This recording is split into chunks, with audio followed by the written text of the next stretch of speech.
Let's see if it goes.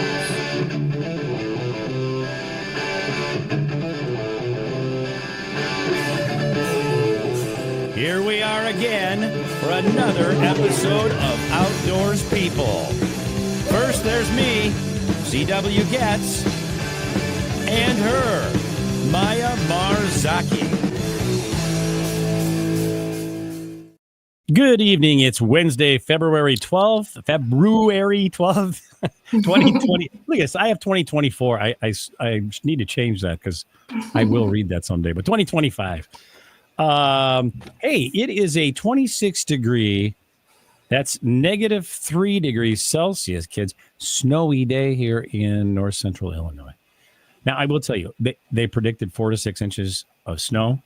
I don't know what that is in centimeters, but it hasn't happened yet. We don't even have 1 inch, I don't think, on the ground. So, but hey, weathermen, they're wrong sometimes.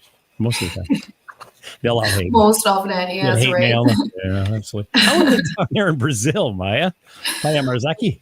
Whoa, completely the opposite. Really?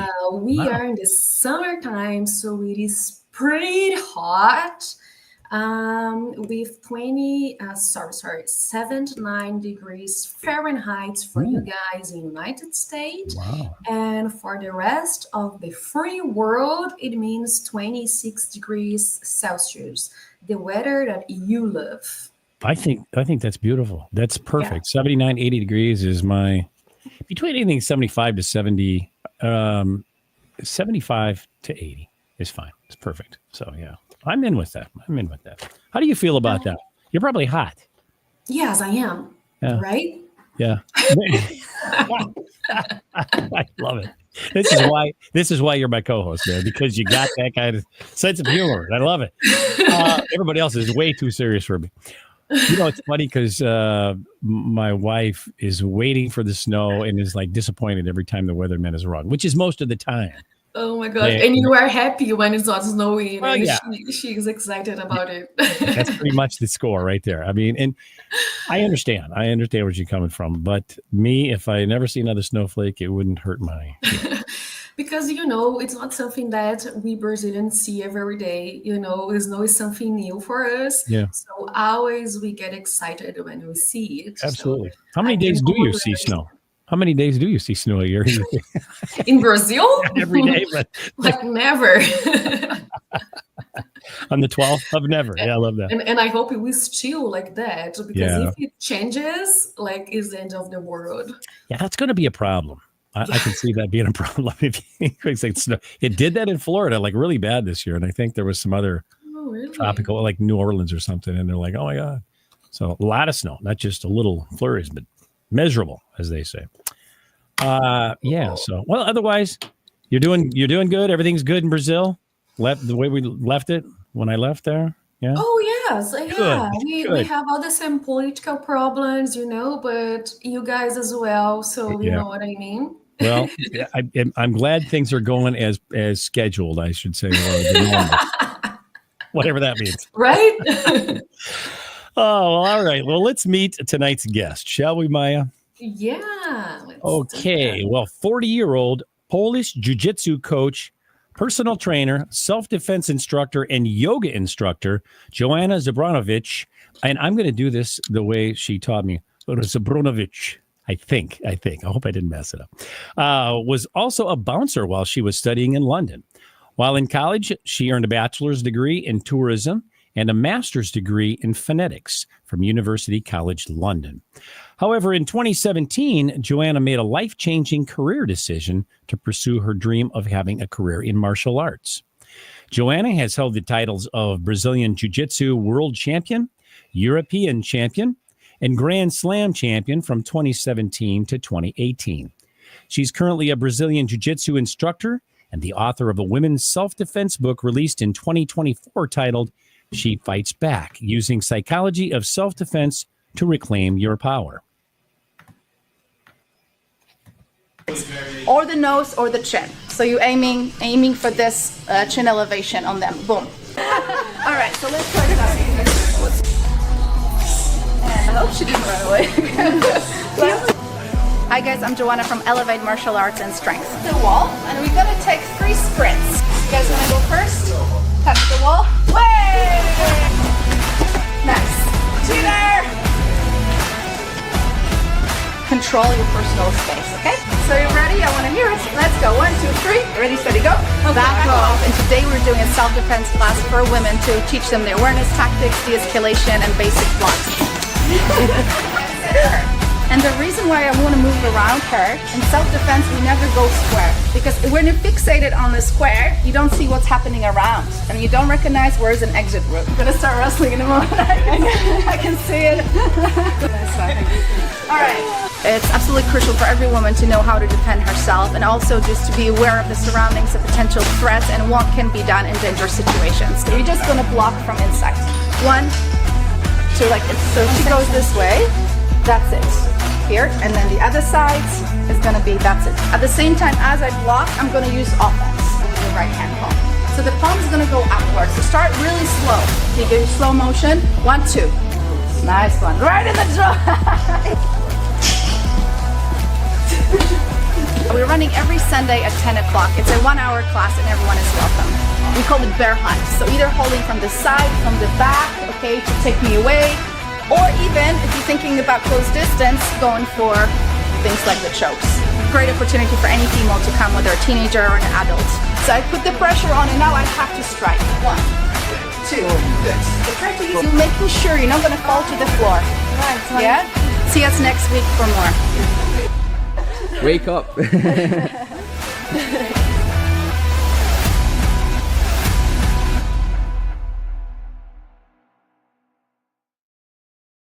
And with that, welcome to the show, Joanna. Hi, thank you so much for having me. Oh, that was a really nice video. I love Made that me video. smile. That's like rock star stuff, man. Right? That's what I was going to say. Such a rock star. Oh my gosh, I love it, that video. So Absolutely. cool. Absolutely. I'm just glad we don't have to pay you to be on the show yet. 'Cause I'm sure that's coming, right? Not at all. It's a pleasure to be here, guys. Love it. How's your weather you're right now in Thailand. I thought so. Yes. I didn't want to say the wrong thing. Yes. But by the way, how did my pronunciation of your last name, my accent, did I It was spot on, honestly. really? I'm I didn't impressed. bullshit. Oh my God. Good. All right. I'm thrilled. The rest of the day is that just made my day. I love that. How is your weather in Thailand? It's pretty solid 30 degrees. So right now I'm just blasting air AC because it's just too hot. That's cool.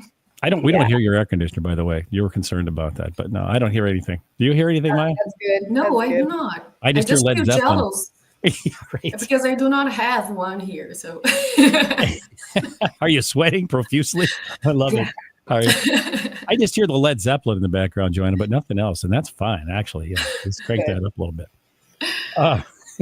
Hey, last time we talked, you were publishing your new book, She Fights Back. That was released in July, was it? Was it thinking That was correctly? released in July last year. Okay. That's right. Yeah, I mean, let's have you refresh our memories a little bit and remind us of what just tell us what the book was about. So the book was a wider perspective on self-defense, including awareness tactics, how to prevent threats. So just to make people realize that physical defense is only one part of self-defense, but actually there's a broader spectrum of defensive skills such as de-escalation, assertiveness. It's just being able to recognize threats or maybe read red flags and maybe read predatory characteristics. So it's to give people a perspective of how best to protect themselves and their close ones. So it offers some psychological tools, including confidence tools. It talks about how to stand up for yourself, how to say no. So really, it's kind of dense in all those tips and tricks, what to do to stay aware and also to protect your personal safety. Wow, that's pretty cool. Yeah, and you know what? I have not read the book yet, but I'm telling you, I'm waiting to do that. I'm looking forward to doing it. Well, I'm sending one your way then. Are you really? I love that. We love when they. And so if you're going to do that, just take the time to autograph that for me because I know it's worth a lot of money. So, yeah. yes, that's so cool. Love it. Yes, I can keep it and sell afterwards. There you go. More famous I love it. He's already. Well, so what you teach is not just about like fighting, is it is also about confidence, like be aware of the things that are like surrounding you and read the situation, right? That's pretty cool. And what are most important aspects to consider when talking about safety? That's a good question. I think the most important aspect is actually being aware of your surroundings and recognizing where their threats come from. So people usually think about self-defense as, the last kind of resort physical defense when it comes to worst case scenarios, which we also obviously cover and I talk about in the book as well as in my workshops. But I think the more important aspect is really being able to avoid threats altogether. And from studies, we know that most threats are preventable.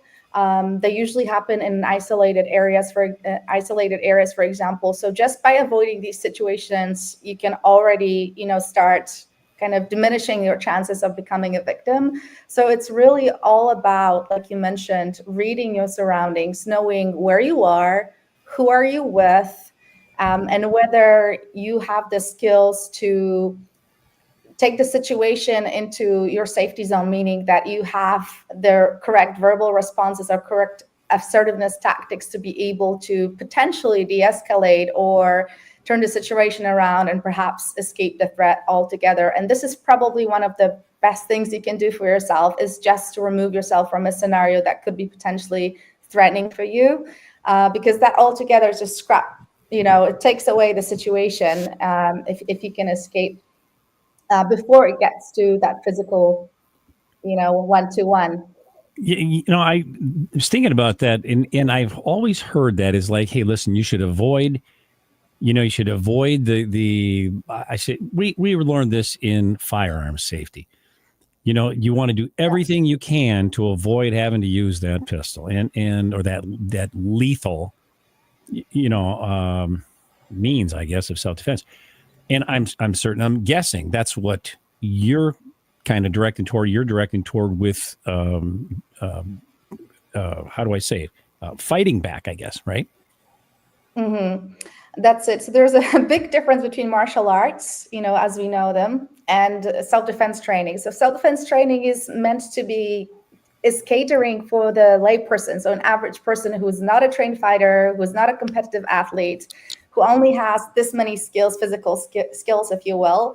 So we can't really employ all the martial arts, fancy techniques to teach them to general public, because simply they won't work. And I think that's one of the things that's not being recognized.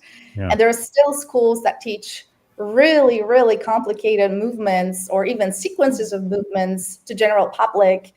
And I know that I won't be able to employ them myself as a martial artist, not to mention someone I'm teaching, someone that comes in like a mother or a daughter. So I wouldn't be comfortable teaching that. Well, it sounds like they're really impractical then at that point, right? Pardon me? It sounds like that's really impractical then to be teaching that sort of stuff. Yeah? Yes, exactly. So it's giving them a fake sense of security, right? That's exactly right. Fake sense of security, because they think, okay, if she can do it, I'm just demonstrating it, by the way. And on a partner that's most likely not actually even responding in a way that someone would respond. So it is a fake reaction. And when people train in a dojo, it's a very safe environment. There's people around, like you're training with your training partner who you trust. It's a completely different scenario when you have someone threatening your life that's going 100%. And people usually don't realize that these techniques also in a situation of high level stress won't work the same way. Yeah, you're going to be in this fight and flight reaction. The blood will be streaming into your veins, adrenaline, and so your reactions will be very, very different. So it has to be incredibly simple and incredibly probably intuitive, right? Yeah, intuitive as well. Yes, that's it. That's a good word, actually.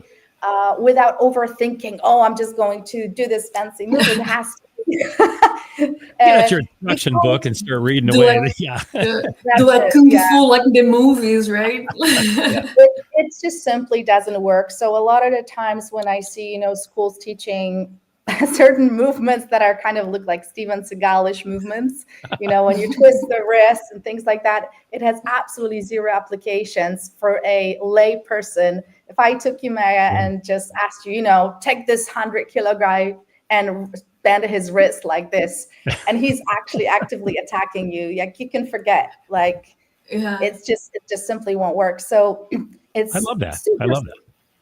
Yeah, it's super simple. And again, it comes back to this de-escalation where you have to learn how to control your distance before someone approaches me or you, and then being able to, as soon as possible, as soon as this situation escalates, remove yourself from the scenario altogether, because that's usually is going to minimize the risk.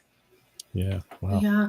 And I don't know, I see like in every situation that you are kind of fighting for your life, you sometimes lose control. So the things you need to do needs to be very clear in your mind, in your head, and we need to try our best to keep calm and in the control of our mind, right?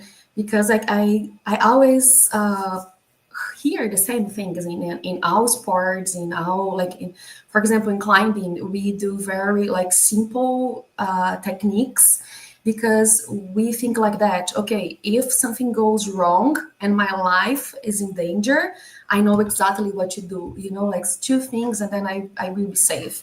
So I feel it's like exactly the same thing, right? And it is a situation that I cannot even imagine. Like I've done I've a fight like in schools, but in real life it have never happened to me, and I've always run it away from that. So I know that I'm not able to handle the situation. And well, I love that. I love that analogy, really, because like you said, it's pretty much the same. In that situation, when your stress level is so high, you have to have the confidence and conviction in your actions. So it has to be nearly instinctive, like you had mentioned before. So it has to come from a reflex reaction. And this is something we teach in the workshops. We just teach very fast, quick, reflex reactions. So for people that are, in that high level impact situation, they just instinctively react with very simple strategies. And that's all it takes. So this is this empowerment tool, I would say. Most of the workshops that I do is all about empowering people to know that they do have the ability to defend themselves. Yeah, if they use that reflexive reaction and instinctive reactions, and it doesn't take that much just to break away if they know what they're doing and they're convinced of their physical actions. As well as here, if they're convinced they have the power and strength to defend, because that's the biggest part. If your head is not turned on thinking I have the skills and confidence to do it, you're probably not likely to have that power within you to actually fight back. So it's very much a psychological tool as well. So you would really subscribe to that mind over matter to a pretty high degree, right? Yeah, I think it goes for every activities or sports. Or take, for example, public speaking. If you're not a confident public speaker, you may be the most intelligent person in the world, but you're not going to be able to relay the information to the audience simply because you won't be sounding confident and assertive. And it's pretty much the same when you go to physical practice. You really have to have the conviction and confidence within you to be able to deliver the results. Yeah, makes sense. Makes perfect sense. Right. And I feel like it goes for every aspect in the life, right? You need to be confident and self-control. And mainly for women, right? Usually we are smaller and we are in more danger, in more threat than men. So it's very nice that you teach like everyone if no matters if the person knows like martial art or not, but how to be confident, and you can make, apply it for your like whole life.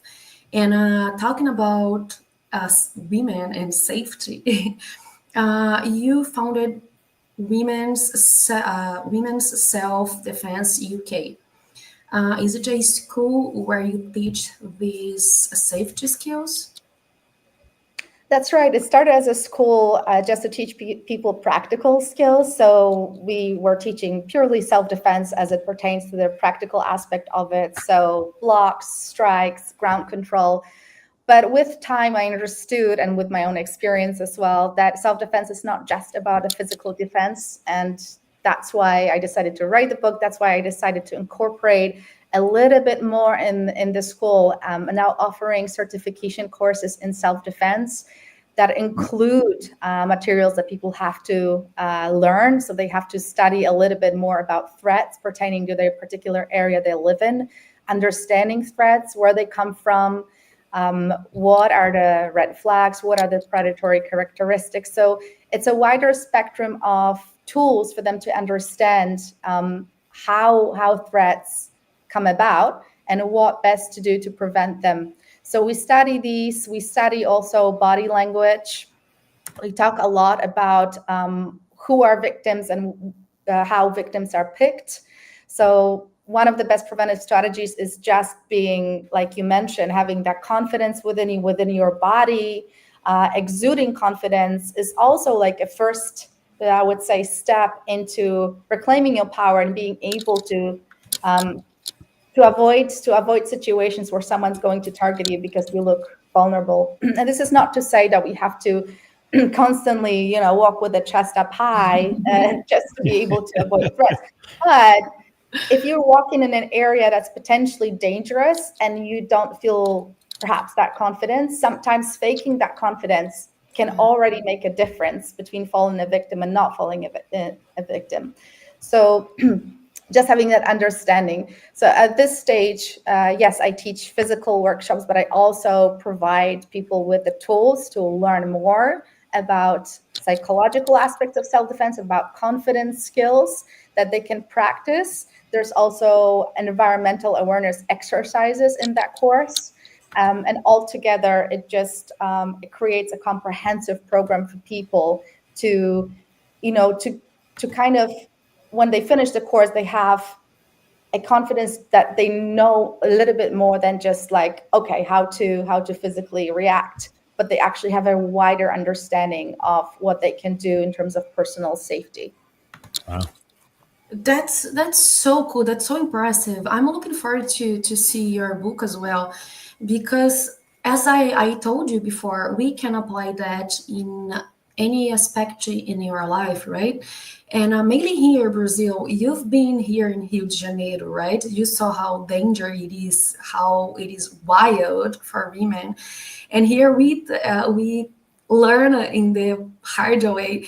And then you told that, and then I remembered my mother used to say, I used to live in a really small city with my family, and then I moved to São Paulo city, it's like New York, it's like really big and not safe at all. And I was like 17 years old, and I was living there by myself. And then my mom told me, if you see a guy walking the street alone, and he look like strange, and mainly in the night, you do not run away. You look into the guy's eyes, and you fake, you are very like confident, and you keep walking and say good night. And then he will run away because you are not an easy target. So I was like, okay. And then I always did that and always worked it with me. But it was really like intuitive, like thing from my old mom. And That's I'm a really wise mom you got there. Yes, Yeah. it's such a great example of how to use that strategy. Exactly what you said. I'm so glad you mentioned it, because it's a perfect example to show your confidence, and exactly in the scenario that where you need to show confidence, even if you don't feel it internally. Externally, when you exude that, like you said, looking someone's eyes, it's one of the techniques we actually teach on the course as well. This is part of the having that confident body language, right? Standing up tall, looking directly at the person so they know that perhaps you recognize them, that you actually not scared of them. Like you meant, yeah, like you said, you're not an easy target and you want to show that to the person. Thank you for sharing that. That's Thank cool. you. Hey, so along those lines, I have a question. Does the jujitsu, let me easy. Jujitsu, that's a hard word for me. Does the jujitsu world champion ever get scared? Of course. Because I wouldn't think you would. I would. You know what I'm saying? The more you study threads and analyze videos and watch videos of real crime, I think the more scared you become. I think with age as well. When I was young, I was fearless, and I think most of us can relate to that to a certain degree. Yeah. You don't really think about threats that much. I used to walk at night by myself, not having, second thoughts about it at all. And right now, whenever I walk in a big city like London by myself at night, I do look around. I do try to scan the environment and think about worst case scenarios, what can happen in that situation.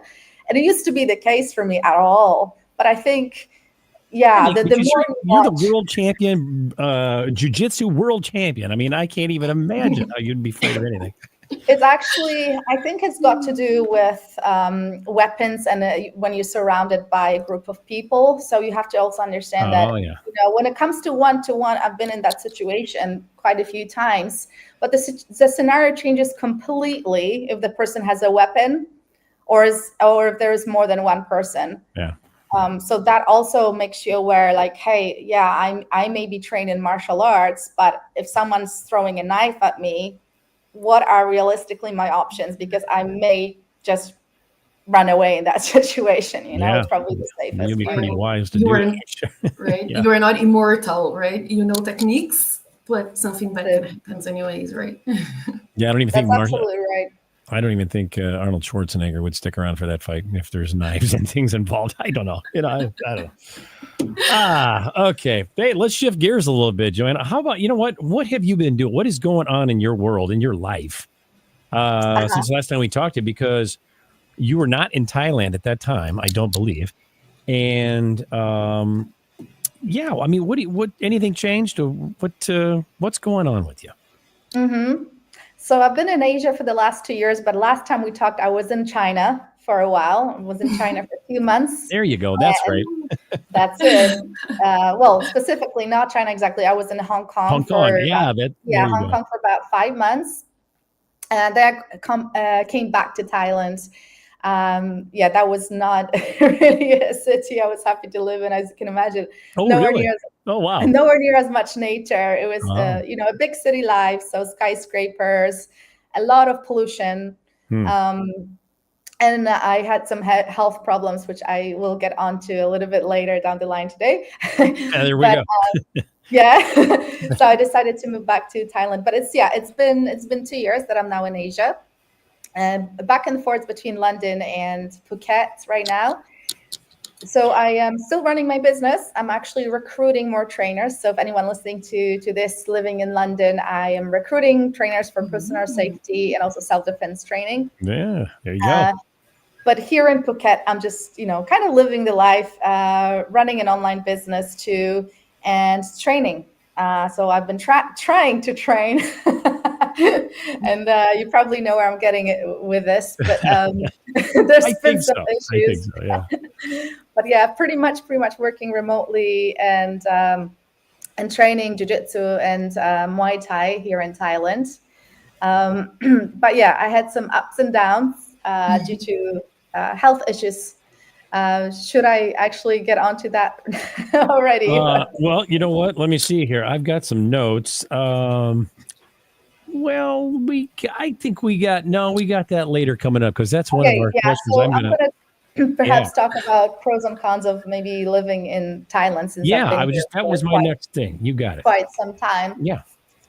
I hear the beaches are great there. You have like the most beautiful beaches in the world. I think so. From what I've seen, it's Probably Brazil has similar beaches, but the main difference is That's the beaches, Maya, temperature. not bitches, but beaches. I don't know the difference. Okay. My ex doesn't allow me, so I guess Okay. you're talking about water, right? Yeah, that's the water Ocean, effect. Yeah, there right? you go. Okay. There you go. That's it. I If love I it. said the Sorry, Joanna. temperature of the beaches, it's different. Would that I would love that tell you already? Yeah, the temperature of the water here is 30 degrees all year long. So it's Wow. the same as air temperature. Wow. I think it's one of the biggest benefits if people, don't fancy colder waters. I know that in Rio the waters can get a little bit colder because I Yeah. remember being then in November and we just didn't want to go in because it was a bit, too cold. Wow. So Yeah. over here you don't get that. The temperature stays the same all year round. With the only difference is that you do get the rainy season. So it does rain for a few months in a year, but predominantly it's beautiful, sunny. Like you mentioned, amazing beaches, one of the best beaches in the world, and they're constantly warm. So if you're into water sports or going to the beach and this is your kind of holiday, it's amazing. I would say like Thailand, specifically Phuket, probably is also a hub for athletes, and so many people come here to train for a month, 2 months, or even further, perhaps 3 months, just to come here and train and live the life. It's great food. People are kind. People are very welcoming.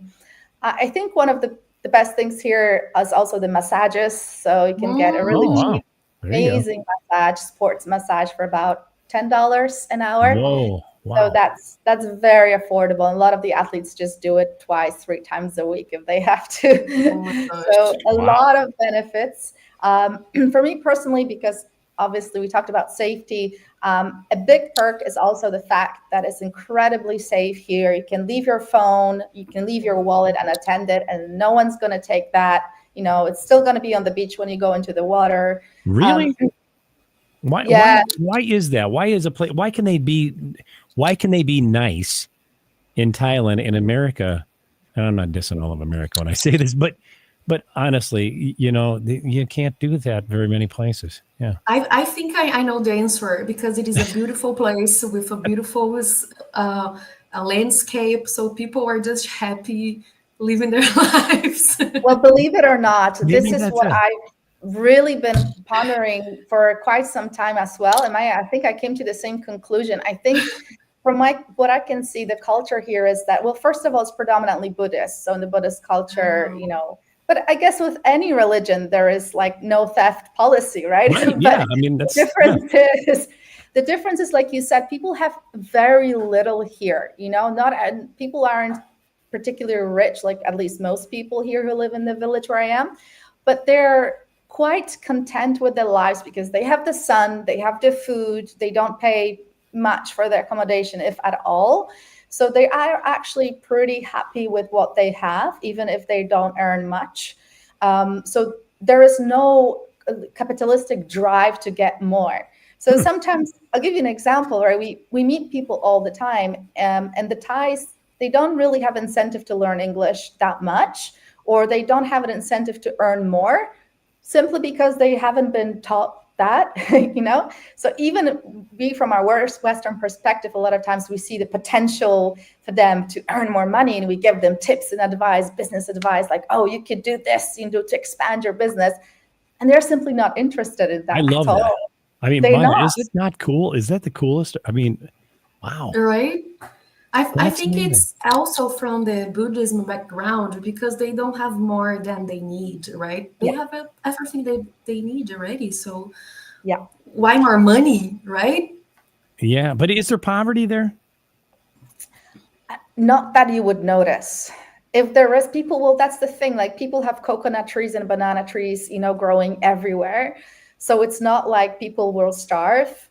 And I've never seen homeless people here in Phuket ever. So yeah, people don't have much, but equally they don't. It doesn't seem like there's these types of problems present. You just said you've not seen homeless people there, by and large. No. Really? No, never. Wow, that's No. amazing. That is absolutely amazing. That's pretty cool. And I heard also that the food is pretty good and it is not expensive as like Brazil, Europe, or United States, right? And I've Yeah, been in Thailand restaurants and I love it. Very fresh, healthy, right? absolutely. It's one of the best, I think, cuisines I've come across. And it's like you said, it's incredibly affordable. Well, the prices have gone up the last 2 years, quite incrementally, I would say. Mm, Yeah. But I think prices are going up everywhere in the world. yeah. So Yeah, they're just catching up with the rest of us. But still, it's I would say like 2, 3 times cheaper than anywhere else in the Western world, at least. And when I compare prices to London, it's definitely like 3 times cheaper for Joanna, do most you of have? it. Oh, go ahead, Maya. no, sorry, because I thought it funny. It's not fair compare London food with Thailand food. Like, come on. Not fair at all. But Yeah, anyways, keep going. I'm sorry. no, you're fine. I was just thinking, do the basement? This one's for you. All of us. Maya. Okay. Do your houses have basements there? And I know you live in you said a flat, right? But do the houses have? I mean, what about your house? Do you have a garage that we could like move in maybe and just pay you some rent and like kind of, do you get some space for No. us? Because it sounds like Okay, heaven got over it. there. Well, I'll tell you this much. I'm paying about 300, well, it's 350 in dollars, I guess, for a monthly rent here. I'm I calling the live travel about agent tomorrow. 2 miles from the beach. How Oh my many? gosh. About Too 2 miles from the beach. Okay, that's a long walk. But you have Uber though, right? But it's a 1 minute on the scooter. Marty would say, "Really, too long walk? No, you'll do it and like it, But the thing is, Right? though, but it's beautiful weather, so why not? I mean, it just sounds like a fantastic place. I think we need to take a trip to Thailand. Right? You know what, Definitely, I Joanne? think. It would be cool to come over there and watch you and do a remote episode in Thailand. Where you're I love training. that idea. I do Yeah. too. Yeah, And there's so many benefits of Thailand. Honestly, you would love it. Like I mentioned, the weather, the people, the safety, also the all sorts of activities you can do here, like martial arts, but any other sports as well. There's strength conditioning on literally every corner, every 200 meters, you have a gym. It's incredible. Wow. And they have boot camps, CrossFit gyms, literally everything you can think of as a fitness enthusiast, you will find here.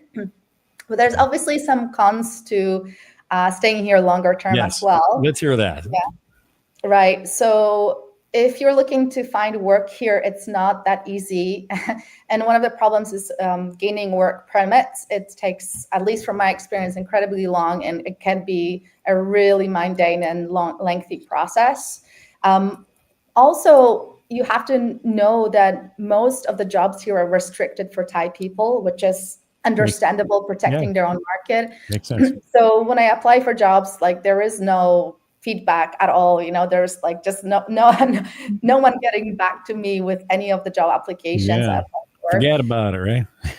Not really. And so if you're in the fitness industry, again, it's not always a guarantee you'll find job because there are so many Thai boxing gyms here, so many coaches and trainers that it's not, and even if you do get a job, like it won't be perhaps paid as well as it was back home where you had taught before.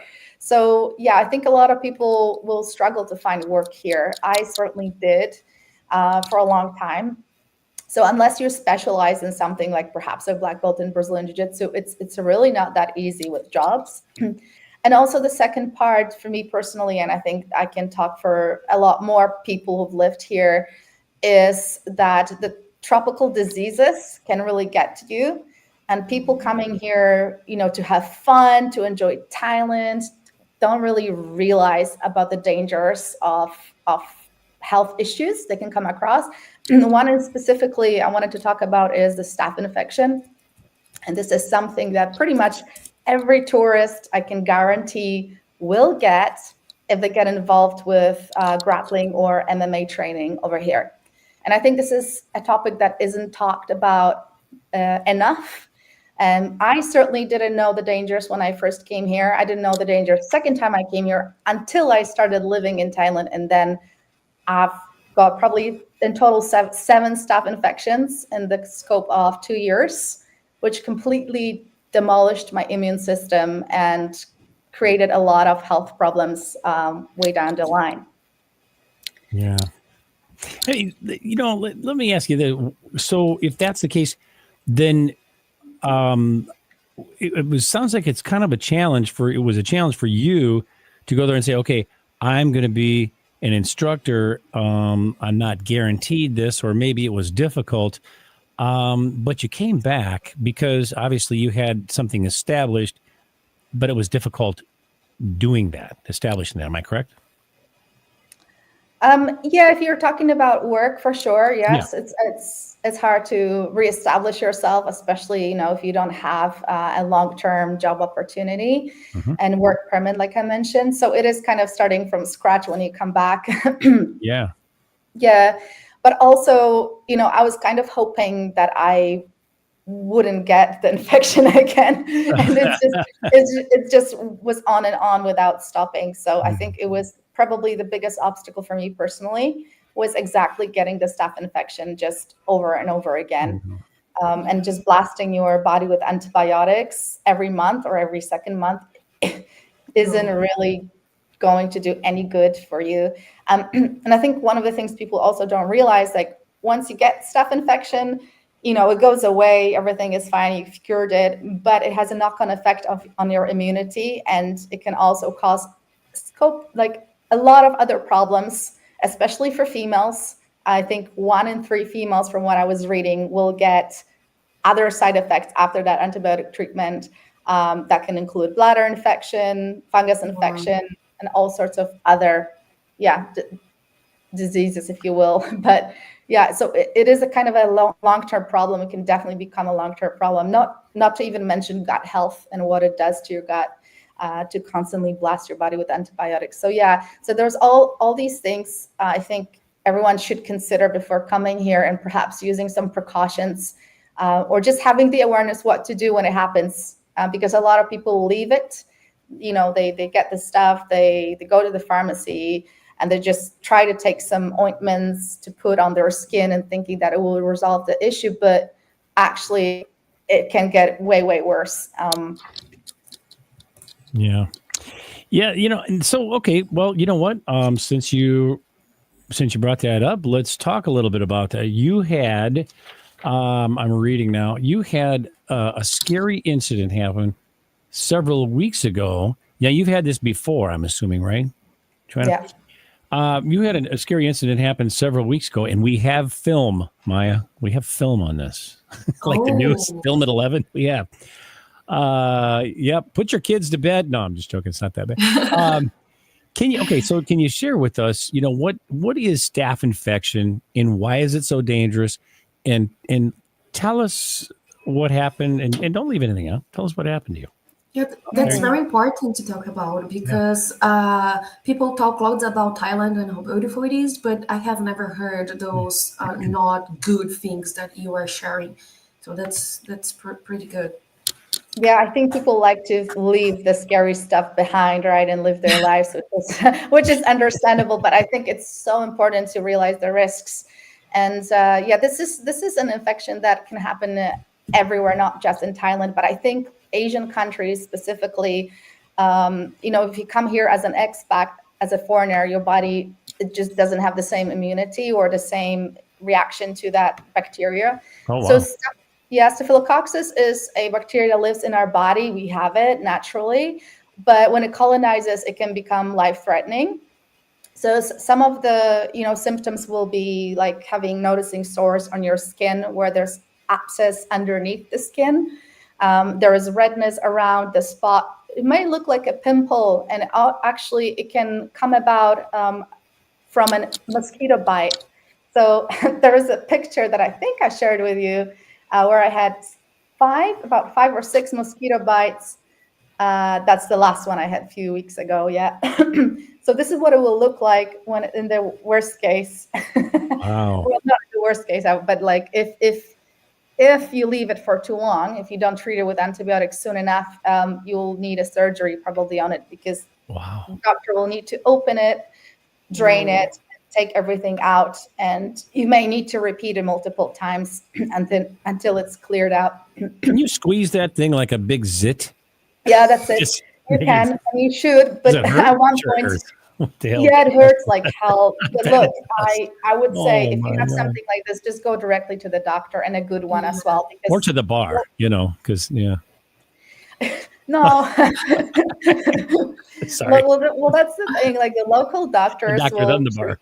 treat it, but because they don't speak English, oftentimes they will not even give you the right advice. And that happened to me. Like I wasn't told exactly what I should be doing with it. So I just left it for a week after the drain, and they didn't tell me I have to get it like drained on a daily basis. Oh, wow. So when I came back, the wound was still very big and very sore. And they asked me, well, why not change? And I'm like, no one actually told me that I need to change it. Holy smoke. So like, I think the healing process took much, much longer than it should have.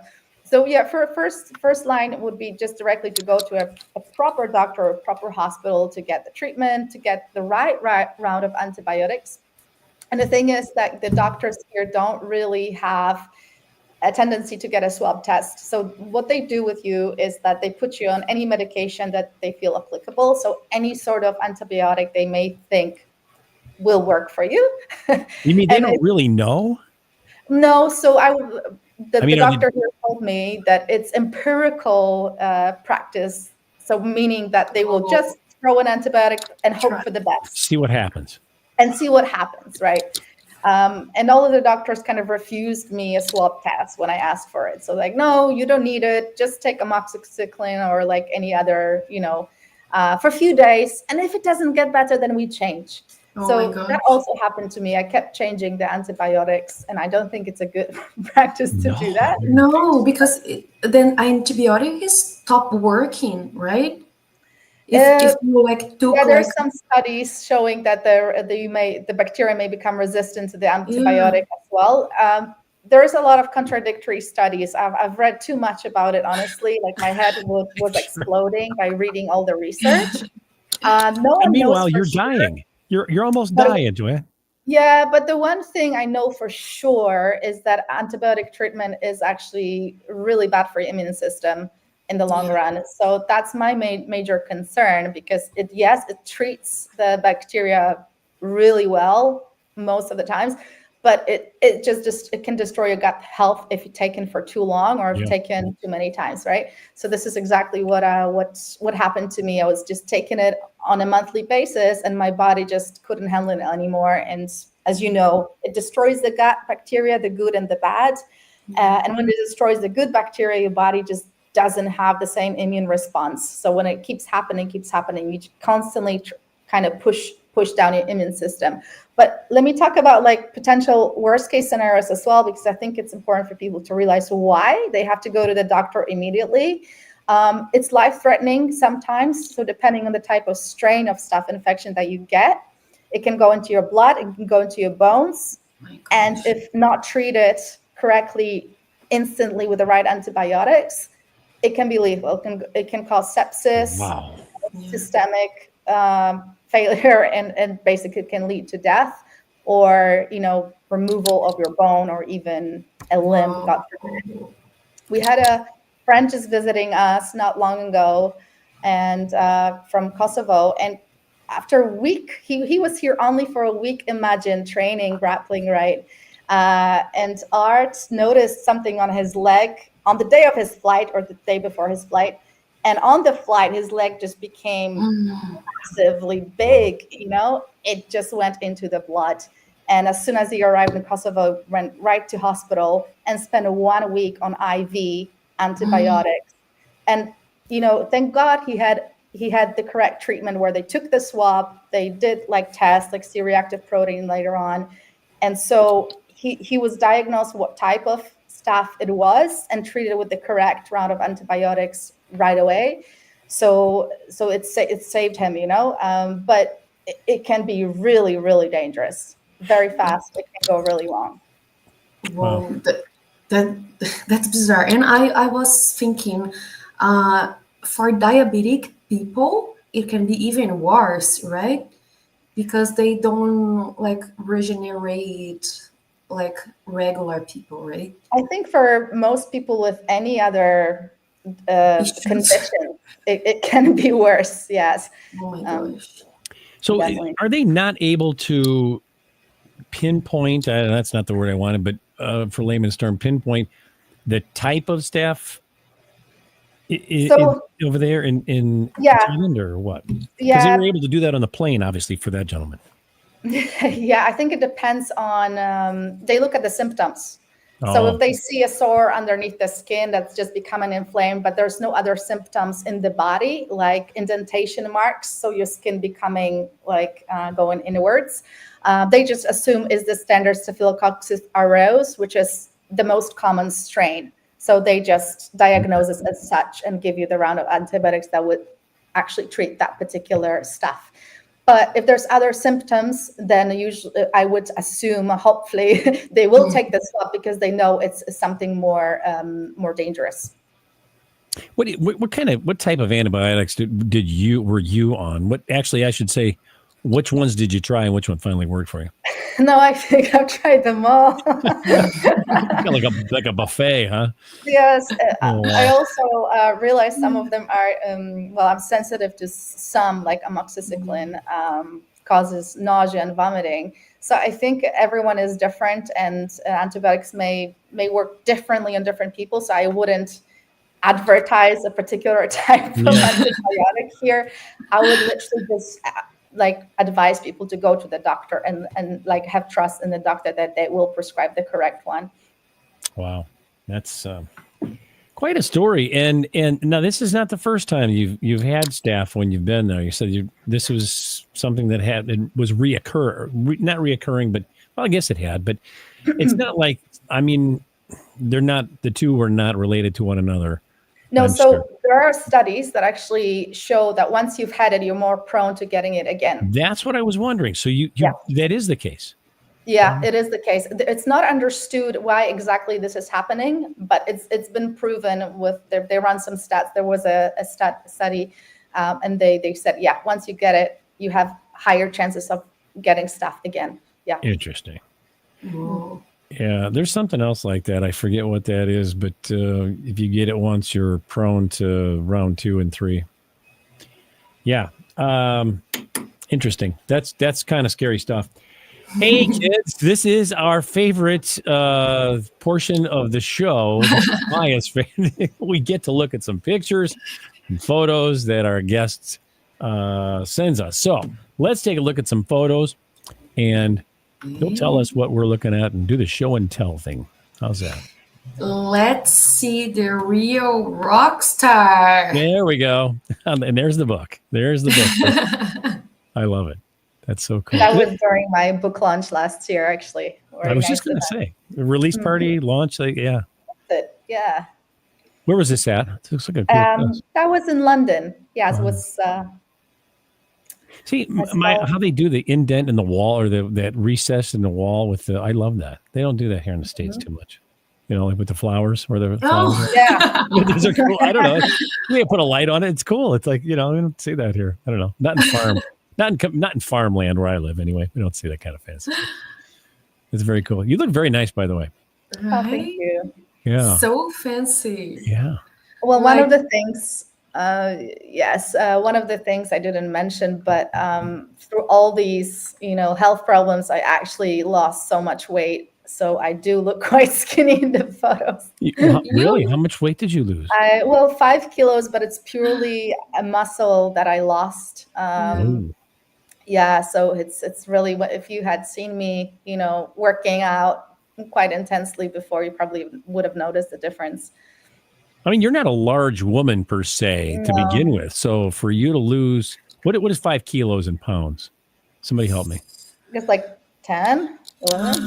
10 pounds? I need to go eat. 12, perhaps 12 pounds. Wow. How many? 5 kilos, right? Yeah. 5 kilos. Like 11, 7 pounds or something? I don't know. 11 pounds. Yeah. So you lost 11 pounds. That's not a lot, but on somebody like yourself, because you're not real tall though, are you either? Because you'd probably notice that on you. Yeah, on a small body, you do notice that for sure. I notice a lot of muscle tissue gone. Wow. So, yeah, one of the things that happened during this time as well, when I wasn't feeling great, I actually completely changed my diet because of the health issues, and I well, believe it or not, after 24 years of being vegetarian, I actually started eating meat again. No. Right. We were going to talk Yeah, about that. That's Yes. purely for health reasons, because I just felt my body needed something, to recover. And at that stage, I wasn't really recovering at all. So I did incorporate a meat protein, and it did make a difference, to be fair. Like, I did feel better. And now, Are you advocating beef now and no, pork really. and things? I love it. But it's not, it's not the one that I really particularly enjoy. But I started eating chicken on a daily basis. And funnily enough, I was always kind of like not really, never felt that meat was attractive to me. If that makes sense. But now that I start incorporating it, like, I'm actually craving chicken on a daily basis. So I think the body speaks for itself. Yeah, listen to your body. Isn't that what they say? Yeah, that's a nice photo from last year training. That's from our local Muay Thai gym here with the coaches. Yeah, really good training. And usually a typical Thai boxing session is 2 hours long, so you can only imagine how much cardio that involves. It's pretty awesome for conditioning. Those two guys on my left, I'm looking at the photo. They look kind of badass. Especially the last one. He looks old school. They've been around the block for a while. There you go. This is from one of my workshops that I ran in Hong Kong. That was self-defense for women class. And we, as you can see, covered some ground defenses here using the leg guards.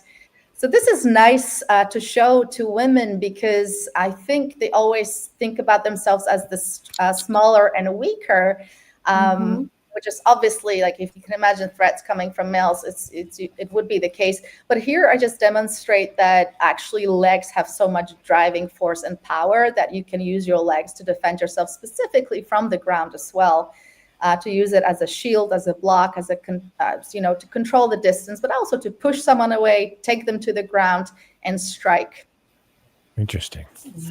So that can be an offensive position, being Absolutely. on the ground. Wow. Absolutely. You can take someone to the ground with using your legs here. And you can probably imagine this scenario. You can strike someone in the face or in the groin. I was just thinking that. You can do some damage to somebody's face with your, Yeah. And it has more driving power than your hands, as you can imagine. Right? Oh, yeah. A lot more muscular. Wow. Yeah. I love their studio, by the way. That was nice. Let's go back. Can you go back? Look at this place. It's a beautiful studio space in Hong Kong. Yes, it's pretty, not pretty new. It is new. I think it opened just about a year ago now. I love it. What are you serving at that bar there? I see that sound.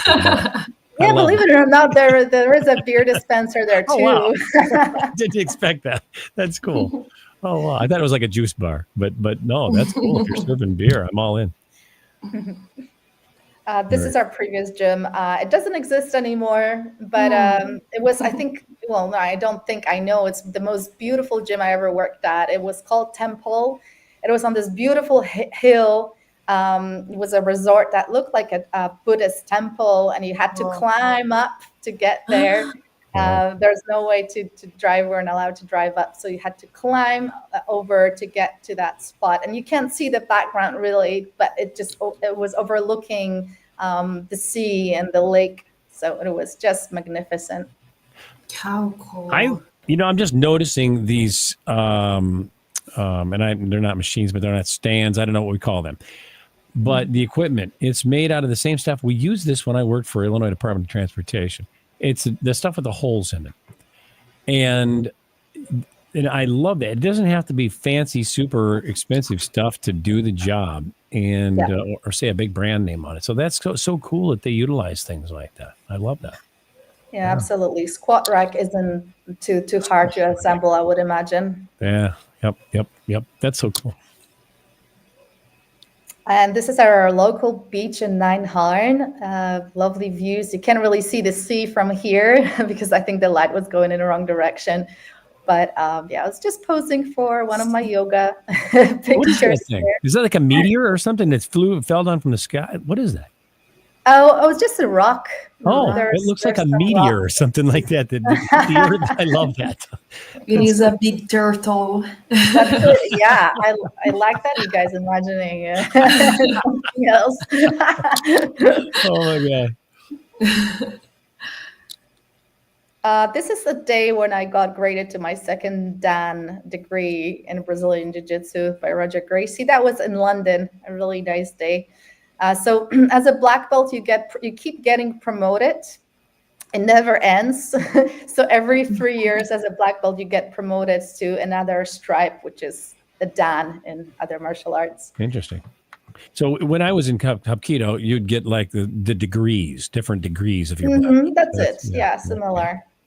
Yeah. Interesting. And what degree are you right now? Second. So that's a second degree. You can see two white lines on the belts. That's how many degrees you have. Yeah. Okay. Oh, cool. I didn't know that. I thought it was black, and that's about and that was it, yeah, right? there's look at the red strip. Yeah, you will see how old someone is. What does the red mean? Does that mean you're deadly? I mean, so don't mess with this person. The thing is, like this is the part where you put the stripes on. So I like to imagine it's cobra colors. So everything in nature that is kind of like red and black, it's dangerous. Yeah, that's what I'm thinking, right? And that includes the black belts. That's so true. How many like degrees have you ever seen? Like 7, 10? So the highest is 9 or 10th. So after a certain degree, I think after the 6th degree, you get a coral belt. It's another belt. It's white and red. Oh. And after the 9th degree, I believe you get red. There's red and black, and there is red. The ultimate goal is to get to the red belt. Really? Wow. Red symbolizes blood, Maya. You know that, right? Oh boy. Well, it's funny. And so I was going to ask you that, or Maya was going to ask you that. Why did you switch to meat and what has changed? But, I'm feeling so betrayed. Yeah. Well, and I was going to ask you how you rebuild your immune system after, all the antibiotics and everything. How do you? Well, I'm in the process. All right. So you'll let us know how that works out then, I guess, right? Yeah. Well, I can tell you what I take, and I think what I would recommend to anyone on antibiotic treatment is to 100% get probiotics. And the best ones actually, speaking of which, are made in California. It's called California Gold. And it's I think the biggest potency of millions or billions of, lactobacillus. So it actually gives you a nice little boost for your gut because you're losing all that good bacteria. So it helps you to rebuild it. So it's something that everyone should take during the antibiotic treatment and the weeks following the treatment as well to restore your gut health. So your probiotics, and then are there like prebiotics? I've heard of that too. I don't really understand. Prebiotics are great as well. You can obviously incorporate some things into your diet that include them, or you can supplement them. I think supplementation on top of the diet and food choices is important because you'll never have the same potency when you eat kimchi versus when you eat these super high dose probiotics. Really? So I would do both. Okay. And I also take 1 gram of vitamin C a day, and I think it is helping too. Good deal. So there's some sound advice, man, with the and so where do you get? Let's plug this company, even though they're not a sponsor. Where is this place in California? How do you find them? What's the name of their? Oh, I don't know. I didn't research that. I thought maybe they had a website. Yeah, www. There probably is. You can find them on every online store. They're called California Gold. Yeah, California Gold, and that's not dope. Kids, that's not marijuana. So that's, I love it. You've got another question. Sorry, I've been talking too much. You go ahead. No, please. That's the deal. We talk, right? Keep going. And so much going on. And you do so much like yoga, the classes, and traveling around. So what is your plan for the rest of the year? for this year, actually, right? Just begun. Yeah, so I'm currently organizing workshops in London. So if anyone is in London and knows of any females or even teenagers that would like to participate, they can definitely sign them up for my self-defense workshops. They're happening in March. So I'm also recruiting more trainers to be able to cater to the variety of clients that we have. My business is growing. I'm really pleased to say that we're having more and more feedback and interest in self-defense. And I think there's probably a reason for it, unfortunately, but fortunately, the business can cater to more people, to empower more people with their self-defense skills. So I'm just building my business. And if anyone is interested to be part of it, I will be looking forward to hear from you, because we're recruiting not just females, but also male trainers. So if you're a personal trainer or self-defense instructor or a martial artist that wants to get involved in the company, I would like to hear from you. So that's one of the things. I'm also potentially writing my second book, but I won't jinx it just yet. I'm also actually teaching online sports courses. So if anyone is looking to get a certification in fitness instructing or personal training, we also provide virtual courses they can do online. And that's pretty much it. I'm going to be staying in Thailand as well, between Thailand and London. And just continuing to build my business and train, hopefully, very soon. Yeah, that's cool. Oh my gosh, how do you have time to accomplish all of that? That's pretty crazy. Congratulations. Oh, thank you. I would imagine your husband's got to be very supportive, and everything, and just to help you out. I'm sure you probably need that, though, him to. Yeah. Actually, my boyfriend is way busier than me, so I can't even compare. Oh, really? You can't even. That's good. Yeah. So many plates, I can't even wow. catch up. You did it right. Yeah, I think it's important to feed that energy to each other. Yeah. And sorry, I thought you were married. I didn't realize, but Oh, it's okay. Was going to ask you something. Oh, I know. Is our good friend Nicholas? Do you see him in London? And you guys are friends. Yeah, so Nicholas is joining our self-defense workshops also as a co-host. So he will be teaching alongside with me. Yes, I love that. Well, tell him we said hello. That he's awesome, man. He's the best. So, man, we got to go to London. I would like to go to Thailand too. I mean, you guys. It seems like you have a great program going on there in both places. So, yeah. I'm in. I'm ready. I just need visiting. You've been packing as we speak, right? Yeah. I love it. Oh my gosh. Mm-hmm. And where can people contact you online? I have a website, womenselfdefense.co.uk. So people can find my business there if they're interested in workshops. Otherwise, you can just visit my Instagram page, Joanna_Jiujitsu, and that's how you can find me. Well, Joanna, listen, it's been a pleasure. Thank you so much for coming here tonight and being our guest on the show. It's always a pleasure having you here. Thank you so much for having me. It is a pleasure. Yeah, thank you for everything that you have done, accomplished it for us, women in general. And thank you very much for being here again and share your story and update us. Yeah, absolutely. Thank you so much. I'll say it in Thai style. I love it. That's awesome. And for those of you who didn't hear that, turn your volume. I'm not just joking, but that's cool. Well, listen, I want to say thanks again, and you're welcome back anytime. Love to have you on the show, and best of luck with everything there, and stay healthy, young lady. Thank you so much. Thank you so much. All right. Well, along with Maya Marzaki, this is CW Getz saying thanks for tuning in to Outdoors People. See you next time. Ciao.